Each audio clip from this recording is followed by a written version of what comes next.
MP Renukacharya ಅವರು 1961 February 28ರಂದು Davanagere ಜಿಲ್ಲೆಯ ಕುಂದೂರ ಗ್ರಾಮದಲ್ಲಿ ಜನಿಸಿದರು.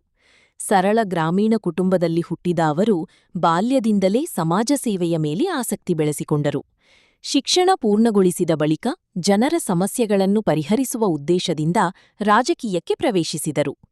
2004ರಲ್ಲಿ ಹೊನ್ನಾಳಿ ಕ್ಷೇತ್ರದಿಂದ ಮೊದಲ ಬಾರಿಗೆ ಶಾಸಕರಾಗಿ ಆಯ್ಕೆಯಾದರು. ನಂತರವೂ ಹಲವು ಬಾರಿ ಅದೇ ಕ್ಷೇತ್ರದಿಂದ ಗೆದ್ದು ಜನಪ್ರಿಯ ನಾಯಕನಾಗಿ ಹೊರಹೊಮ್ಮಿದರು. 2008ರಿಂದ 2013ರವರೆಗೆ ಕರ್ನಾಟಕ ಸರ್ಕಾರದಲ್ಲಿ ಅಬಕಾರಿ ಸಚಿವರಾಗಿ ಸೇವೆ ಸಲ್ಲಿಸಿ ಆಡಳಿತದಲ್ಲಿ ತಮ್ಮ ಸಾಮರ್ಥ್ಯವನ್ನು ತೋರಿಸಿದರು. ಅವರು ಬಿಎಸ್ ಯಡಿಯೂರಪ್ಪ ಅವರ ಆಪ್ತರಾಗಿದ್ದು ಸರ್ಕಾರದಲ್ಲಿ ಪ್ರಮುಖ ಪಾತ್ರ ವಹಿಸಿದರು.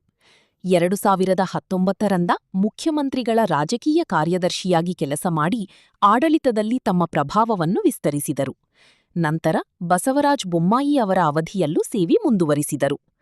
ನೇರ ಮಾತು, ಧೈರ್ಯ ಮತ್ತು ಜನಪರ ಕೆಲಸಗಳಿಂದ ರೇಣುಕಾಚಾರ್ಯ ಅವರು ಪ್ರಸಿದ್ಧರಾಗಿದ್ದಾರೆ. ಗ್ರಾಮೀಣ ಹಿನ್ನೆಲೆಯಿಂದ ಬಂದರೂ ರಾಜ್ಯ ರಾಜಕೀಯದಲ್ಲಿ ತಮ್ಮದೇ ಆದ ಗುರುತನ್ನು ನಿರ್ಮಿಸಿಕೊಂಡಿದ್ದಾರೆ. ಒಟ್ಟಿನಲ್ಲಿ ಅವರು ಜನಸೇವೆ ಮತ್ತು ನಾಯಕತ್ವದ ಮೂಲಕ ಕರ್ನಾಟಕದ ಪ್ರಮುಖ ರಾಜಕಾರಣಿಗಳಲ್ಲಿ ಒಬ್ಬರಾಗಿದ್ದಾರೆ.